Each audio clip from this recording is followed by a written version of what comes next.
देखो रू, तुम भी ध्यान से देखो, ये पपीता नहीं तो और क्या है।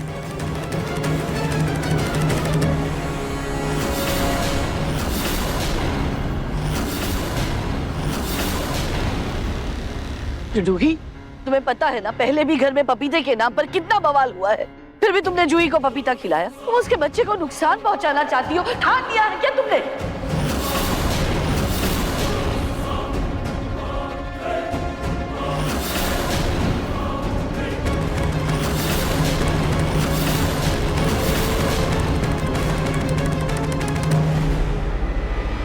रोही, ये छोटी माँ दादी क्या बोल रही है? तुमने आइसक्रीम में पपीता मिलाया था या गलती से हो गया? नहीं ना आरजी, मैंने नहीं मिलाया। और वो मुझे लगा कि वो आम है।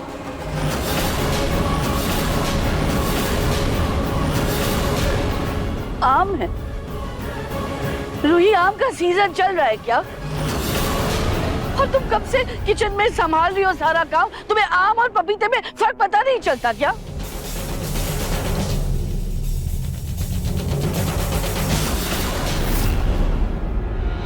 जब तक ये लड्डू की बूंदें ठंडी होगी तब तक मैं सबको ये फ्रूट आइसक्रीम दे आती हूँ।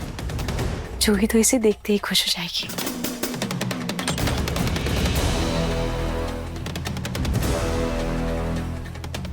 ये ऐसे जाओगी तुम जूही से दूर?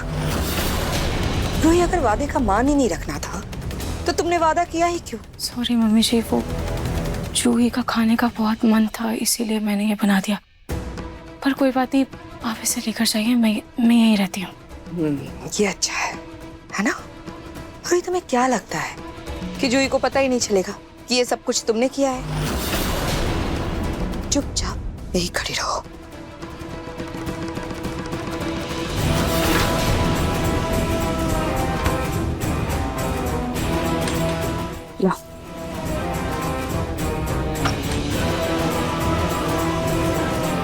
मम्मी जी पपीता? मम्मी जी पपीता तो जूही और उसके होने वाले बच्चे के लिए सही नहीं है ना? मुझे पता है रोही, तुम फिक्र मत करो, मैं उसे खाने नहीं दूंगी। लेकिन हाँ, तुम्हें ऐसा जाहिर करना होगा कि ये सब कुछ गलती से तुम्ही ने मिलाया है।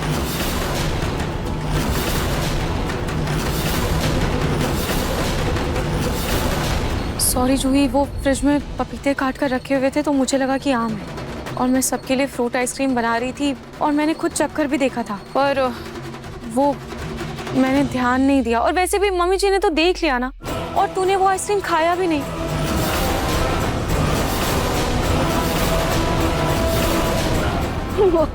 सोनी, क्यों रोका तुमने? हाँ? और जूही, खाया क्यों नहीं तुमने? तुम्हारी बहन ने बनाई है ना आइसक्रीम, तुम्हारे लिए खानी चाहिए थी तुमने। तुम नहीं चाहती ना कि हमारे खानदान का वारिस पैदा हो, इसीलिए तुम नुकसान पहुंचाना चाहती हो उसे। 2 दिन हुए नहीं घर में खुशखबरी आए हुए कि तुम्हारी वजह से कोई ना कोई गड़बड़ हो ही जाती है। दादी दादी प्लीज प्लीज शांत हो जाइए। मैं नहीं मान सकता ये बात कि रूही जूही के मामले में कोई लापरवाही कर सकती है।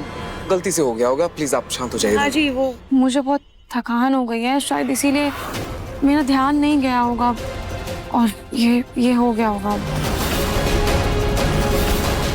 अरे थकान हो गई है तो अपने कमरे में जाके आराम करो ना, घर के वारिस को नुकसान पहुंचाने के पीछे क्यों पड़ी हुई हो?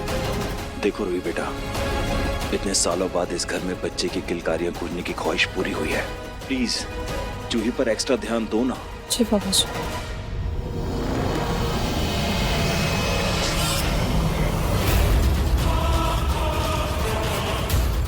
मैं रूही को देख कर आता हूँ, 1 सेकेंड।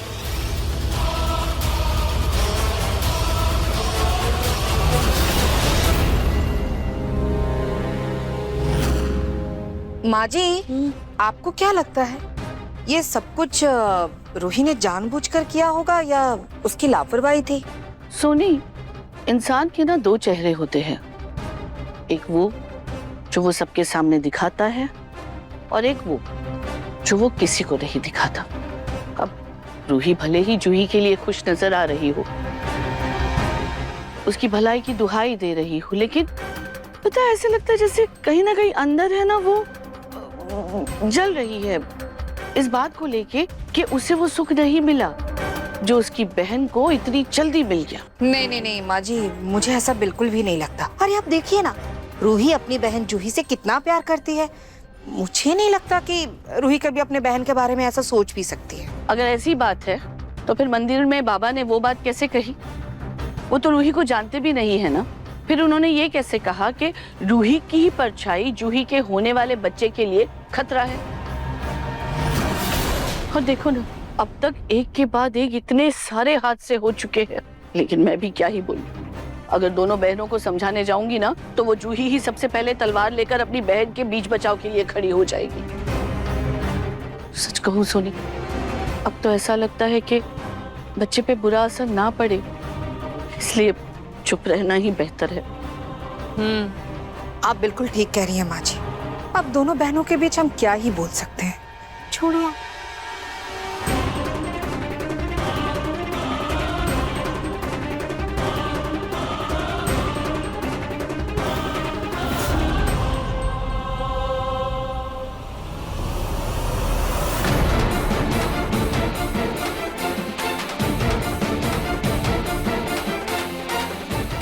इसकी छाया मात्र ही माँ और बच्चे को खतरे में डाल सकती है।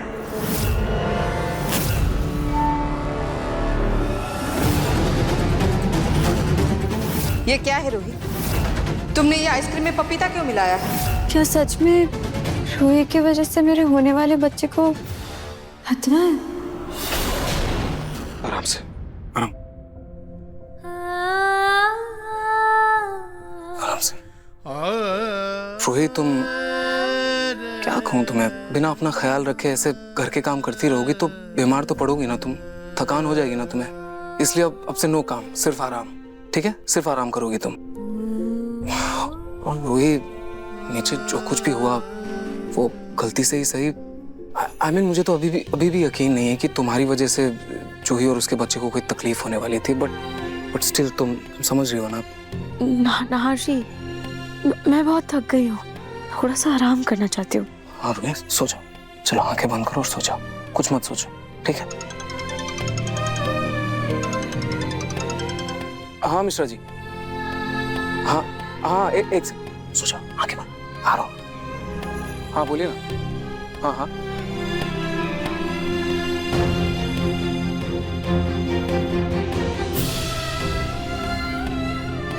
जूही को ऐसे दुख देखकर मुझे कितनी तकलीफ हो रही है, ये सिर्फ मैं ही जानती हूँ। और मैं क्या करूं? मम्मी जी को दिए वादे में मैं भी बंधी हुई हूँ। मैं चाह कर भी कुछ नहीं कर सकती।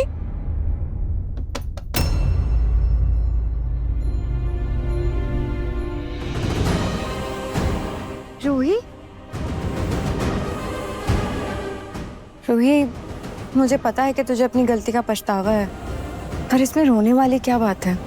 इनफैक्ट मैं सॉरी फील कर रही हूँ। तो सुबह से काम कर रही थी, ऊपर से मैंने तुझे लड्डू वगैरह बनाने के लिए बोल दिया।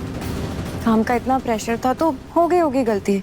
जूही, मेरा सर दर्द से फटा जा रहा है, इसीलिए आंख में आंसू आ गए होंगे और कोई बात नहीं। और जूही, अगर मुझसे गलती हो ही गई तो कौन सी बड़ी बात है? मैं भी तो इंसान हूं ना, कोई भी इंसान से किसी भी तरह की गलती हो सकती है। फालतू का परिवार वालों ने इतना बड़ा बखेड़ा खड़ा कर दिया। जूही, आज घर की मेड नहीं आई तो सबने मुझे मेड बनाकर इतने सारे काम करवाए, झाड़ू लगाया, पोछा लगाया, इतना सारा खाना बनाया, और ऊपर से तेरी क्रेविंग्स अलग, तेरी फरमाइशें। क्या क्या करूं मैं, क्या क्या सुनूं? ये सब इतना करना आसान है क्या? खुद इतना सारा काम करती हूँ, पूरे दिन थक जाती हूँ, पर किसी को इसकी परवाह नहीं है। सबको बस तेरी ही परवाह है। जूही, अब तू जा यहाँ से, मुझे आराम करना है, मैं बहुत थक गई हूँ।